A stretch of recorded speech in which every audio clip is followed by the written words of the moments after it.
guys, we are cooking today. We have Vivek, we have Mark Cuban, and basically in this video, they're going to be talking about the DEI, okay? And whether or not it's worth it, is it needed, right? Or is it a part of an agenda? We're going to get to the bottom of it. We're going to find out. We getting right into it. Without further ado, let's rock. So we're already on the same page there. All right. So universities. So you're agreeing with me that DEI. So first of all, let's make sure we're on the same page. You're agreeing with me that DEI is good for business. No, I'm not agreeing with you there. I'm not agreeing. Yeah, I didn't hear any. Well, because I was going to go to the university. By the way, for those that don't know what DEI stands for, it stands for diversity, equity, and inclusion, just to let you know, because they're going to be talking about it and bringing it up a lot. Back to the video. But it sounds like we agree on the universities. But let me. Look, if it were up to me, universities have too much overhead. So I think here's what I would say is on your definition of DEI and the way you define it, which I believe is quite different and far more sympathetic, to me at least, than the accounts that you might hear from other proponents of capital D, capital E, capital I. But on your telling of it, my pushback would not be that I disagree with a lot of what you said, but that it then makes DEI redundant. Okay, because if you're running a business, well, let's just go back to that sole metric that you evaluated in the first place, which is maximizing your return on equity. If that's your actual metric that matters, there are a million different targets that need to roll up into that. Of course. And they're not mutually exclusive. And of course, and it's different for different companies, right? So my view is it's got to fall out of the mission. It's got to be mission driven by the company. So every company. Of course it is. Yeah. So of course it is. If I may, right? So and when you go ahead. Yeah. Just to make sure we get the view on the table, because it's not the classical disagreement. It's just a slightly different type of disagreement. So let's say your company has a mission. Okay. I'll give you a good example. Actually, this will be very personal to me. Let's say your mission is that you're a steakhouse. Okay, and you want to serve your steakhouse chain, and you want to serve good, high-quality steak to your customers. Like any business, you're going to need different types of diversity to make your business successful. There are certain types of diversity you want, certain types of diversity you don't want. The kinds of diversity you want might want people who are good wait staff, you might want people who are good at the cash register, you might have good managers, a good chef, okay. Even the kind of diversity you want, I would add a lot of diversity to the ranks of a steakhouse. I'll tell you why. Because I'm a vegetarian. I'm a vegetarian on principle. It's a part of my religious upbringing, but I'm pescatarian. I'm pescatarian. Right. So I don't believe in killing animals for culinary pleasure. It just happens to be a family belief of mine, and that I've raised in and that I raise my kids in as well. I respect the right of the steakhouse to go pursue its own mission. I don't think the government should be stopping them from doing it.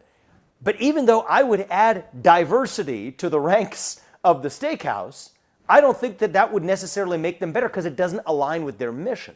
So every business has to ask itself what kind of diversity. Wait. So you're saying because you're vegetarian, how would they add you to the? How would you want? I would add diversity. So my point is, I would add diversity where? Intellectual diversity of thought to a steakhouse, right? But I wouldn't be a good employee because I'm not aligned with the mission. Come on, Vivek. Come on, Vivek. No, come on. The point I'm making is diversity. Different types of businesses need different types of diversity. That's the whole thing. Of course. So how could it be that every business sets the same quota or same target based on race or gender, when in fact every business should say we need this type of diversity, people who have experience in the humanities or math. They do. And they already do by focusing on return on equity instead of focusing on actual D, capital D diversity. They go hand in hand. They go hand in hand because that CEO, if they can't hit their equity goals.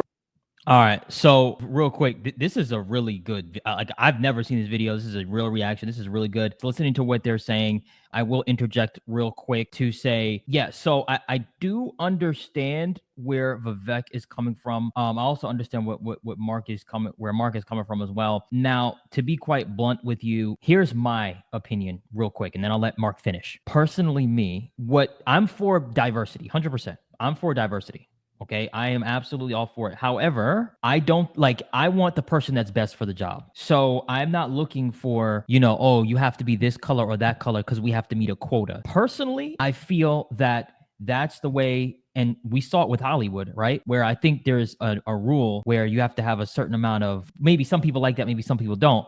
But no, make it, if the character, let's use Marvel, let's use whatever, right? If the character wasn't made white, right, and you make him, Indian or black or whatever, right? That's where it's like, you understand now? So it's like, no, because this was the original character. Now, kind of relating it to this is, let's use airplanes, for example. I think, I'm not certain. Maybe I'm wrong. Somebody can fact check me. I don't know if they had, and by the way, fact check me if I'm wrong, because I could be wrong, but I don't know if they had some sort of regulation in place where they had to, meet a certain quota where they had to have more diversity or something like that. Again, fact check me. It's fine. I could be wrong. I'm looking for the best pilot. That's it. Whether it's a man or a woman, I don't care if he's Indian. I don't care whatever he is. I care about the skills. How are their skill sets? Are they skilled at this job? I'll never forget. We were playing basketball and there was a guy. He didn't have an arm. He was missing his arm.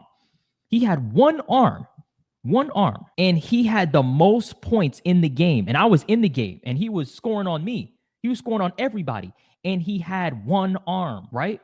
Now, if you were standing on the outside, you may not have picked him because you may have been like, oh, no, he has one arm, right? But no, he was the best for the job, right? That's it. That's all I'm saying. Let me know if you guys agree with what I'm saying in the comment section. But back to the video. Let's see what Mark has to say. Right, their ROE goals, they're getting fired. Right, that's they're gone. So that's what it comes down to, the ROE goals, the return on equity goal, which means there's a million factors you got to cover. Why do you want one blanket category of diversity? It's not one blanket strategy. But no CEO would have a clue. Because it's it doesn't. It's the same. You're hoping it does.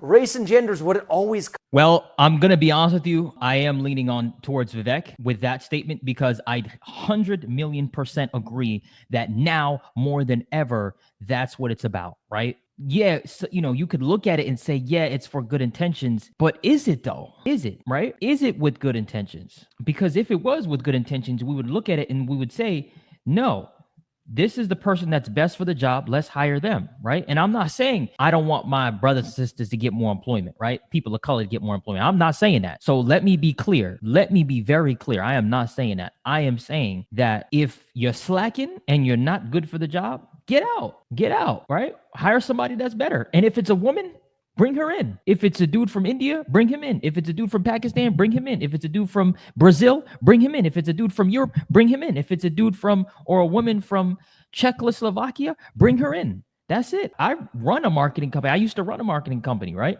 And we don't hire for that. We hire for who is best at the job, right? Because that is ultimately what's fair. And, I want to end it off on this. I don't know if you guys remember, Don Lemon did an interview with Elon Musk, and I think they talked about this, and Elon said the same thing. I'm hiring for who's best for the job. That's it. All right, guys. So I'm going to leave it there. Maybe you disagree with me. Maybe you think, no, more diversity and stuff. And like I said, it's not that I'm saying no diversity. I never said that. I'm not saying that. But again, hire who's best for the job. That's all I'm saying. All right, guys. So guys, that's my opinion. Let me know what you think in the comment section below.